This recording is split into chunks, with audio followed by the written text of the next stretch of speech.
the stages of development process kind of mirror the three schema architecture, which is why I'm introducing that here.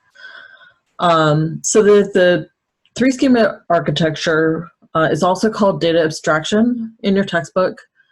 And it is kind of a conceptual framework for considering the different levels of the database. So the external schema is what basically your users see. So it's a view of your database as an end user.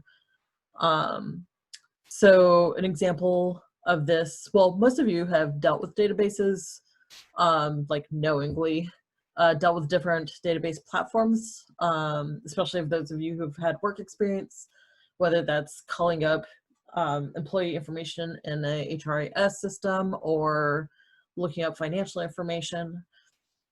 So this is the, when you put in, like fill out forms online or view reports, these are all parts of the user level.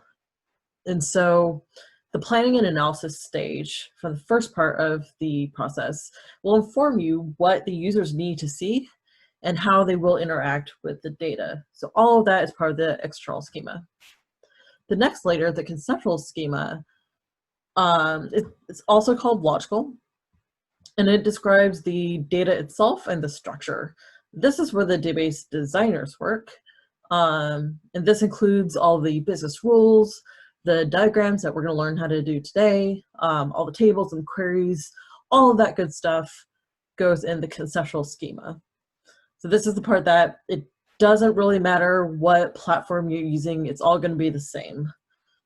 The internal schema, also called the physical schema, which might be a little easier to remember. This aligns with the implementation where it uses the physical data model based on the particular model type, so relational or hierarchical or whatever that is.